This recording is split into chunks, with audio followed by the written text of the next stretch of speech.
बिस्मिल्लाहिर्रहमानिर्रहीम। अस्सलाम वालेकुम एवरीवन। उम्मीद करती हूँ कि आप सब बिल्कुल ठीक होंगे। मेरा नाम है फ़ातिमा और आप देख रहे हैं एफएम्स बावर्ची खाना।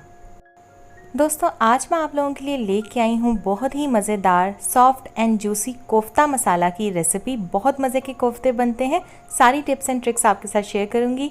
रेसिपी को मुकम्मल वॉच कीजिएगा। चलिए रेसिपी स्टार्ट करते हैं। दोस्तों, कोफ्ते बनाने के लिए सबसे पहले आपने कीमा रेडी कर लेना है। कोफ्तों के लिए सबसे पहले यहाँ पे मेरे पास आधा किलो कीमा है। आप बकरे का भी ले सकते हैं, आप गाय का भी ले सकते हैं। प्रोसेस सारा सेम है। फिर इसमें एक अदद बड़े साइज़ का चॉप करके आपने प्याज शामिल करना है। एक छोटी चम्मच कद्दूकश किया हुआ अदरक आपने डालना है। आप अदरक का पेस्ट भी डाल सकते हैं। 2 अदद चॉप की हुई हरी मिर्चें। एक छोटी चम्मच अनारदाना आपने इसमें शामिल करना है। इसके बाद आपने इसमें एक बड़ा चम्मच बेसन शामिल करना है। एक बड़ा चम्मच इसमें साबित सूखा धनिया जाएगा। अब मैं इसमें शामिल करूंगी कुछ मसाले, जिसमें सबसे पहले एक छोटी चम्मच नमक जाएगा, आधी छोटी चम्मच पिसी हुई लाल मिर्च का पाउडर, आधी छोटी चम्मच कुटी हुई लाल मिर्चें और आधी छोटी चम्मच ही मैं इसमें शामिल करूंगी सफ़ेद साबित ज़ीरा। फिर इसमें आपने एक अदद अंडा डालना है। अंडा यहाँ पे मेरे पास छोटे साइज़ का तो मैंने पूरा लिया है। आधा किलो कीमे के हिसाब से अगर आपके पास बड़े साइज़ का अंडा है तो आपने आधा अंडा शामिल करना है। सारी चीज़ें कीमे के अंदर डाल के आपने अच्छे से इनको मिक्स कर लेना है।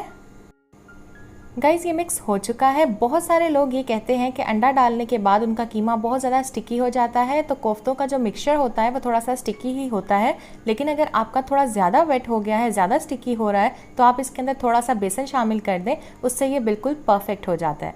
तो अब मैं इसके कोफ्ते बना रही हूँ। मैं थोड़े बड़े साइज़ के बना रही हूँ। अगर आपको छोटे साइज़ के बनाने हों तो आप छोटे भी बना सकते हैं। दोस्तों, सारे कोफ्ते बनाने के बाद आपने एक प्लेट में रखने हैं और उसके बाद इन्हें रख दें आप फ्रीज़र के अंदर तकरीबन 10 से 15 मिनट के लिए। इससे ये होता है कि कोफ्ते अपनी शेप को बरकरार रखते हैं और ये इजीली हैंडल हो जाते हैं।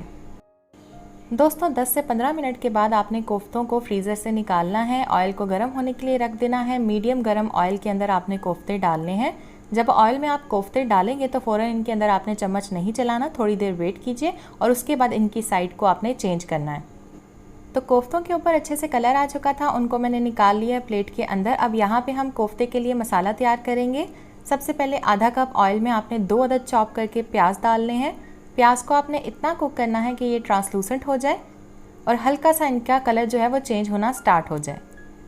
इस स्टेज पे आपने इसके अंदर 1 टेबलस्पून भर के जिंजर और गार्लिक का पेस्ट डालना है, यानी कि अदरक लहसुन का पेस्ट।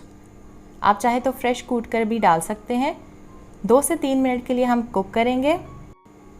2 से 3 मिनट के बाद आपने इसमें 2 चॉप किए हुए टमाटर और 2 अदद चॉप की हुई हरी मिर्चें डालनी हैं। हरी मिर्चें और टमाटर डालने के बाद आपने इसमें मसाले शामिल करने हैं। 1 छोटी चम्मच नमक का, आधी छोटी चम्मच पिसी हुई लाल मिर्च, आधी छोटी चम्मच कुटी हुई लाल मिर्च, आधी छोटी चम्मच साबित ज़ीरा, 1 छोटी चम्मच हल्दी पाउडर, 1 छोटी चम्मच धनिया पाउडर और आपने इसमें आधी छोटी चम्मच गरम मसाला पाउडर डालना है। ये सारी चीज़ें डालने के बाद आपने इन्हें मिक्स कर लेना है और आधा कप पानी डाल के आपने इनको दोबारा से मिक्स करना है। अब कवर करके आपने इनको धीमी आंच के ऊपर 5 मिनट के लिए कुक करना है ताकि टमाटर अच्छे से सॉफ्ट हो जाए। 5 मिनट हो चुके हैं इसे पकते हुए। अब हम ढक्कन उठा लेंगे।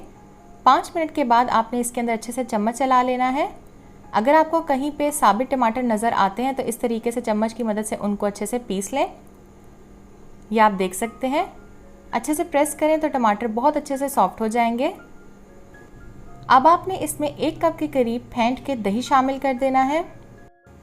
दही डालने से बहुत ही शानदार ग्रेवी बन के रेडी होती है। गाइस, आप देख सकते हैं दही डालने के बाद मैंने अच्छे से मिक्स कर लिया है।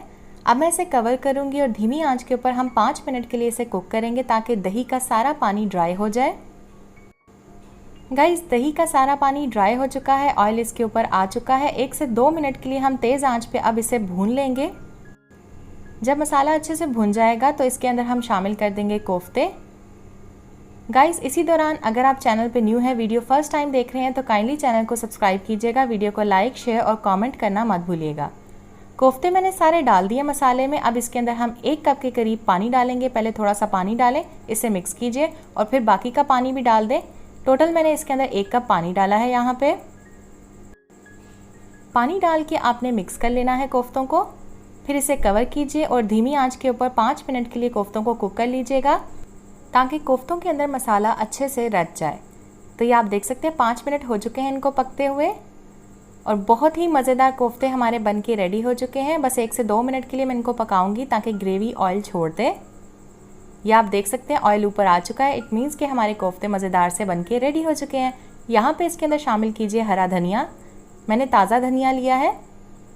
धनिया डालने के बाद आपने इनको मिक्स करना है। चूल्हा बंद कर दें और कोफ्ते आपके मज़ेदार से रेडी हो चुके हैं। इनको आप सर्व कीजिए तंदूरी रोटी के साथ या घर की रोटी के साथ इनको खाइए। बहुत मज़े के बनते हैं। अगर आप इनकी ग्रेवी ज़्यादा रखना चाहते हैं, शोरबा बनाना चाहते हैं, तो आप इनके अंदर ज़्यादा पानी भी डाल सकते हैं। मैंने यहाँ पर थोड़ा मसाला रखा है क्योंकि मैंने आज शोरबे वाले कोफ्ते नहीं बनाए। शोरबे वाले कोफ्तों की रेसिपी ऑलरेडी मेरे चैनल पे मौजूद है, आप वो भी जाके देख सकते हैं।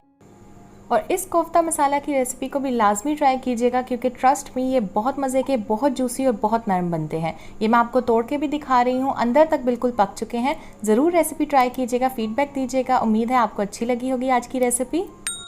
वीडियो अच्छी लगी हो तो इसे लाइक कीजिएगा, शेयर कीजिएगा, कमेंट कीजिएगा, चैनल को सब्सक्राइब कर लीजिएगा। मैं मिलूंगी आपसे नई वीडियो के साथ। तब तक के लिए टेक केयर। अल्लाह हाफिज़। अल्लाह निगहबान।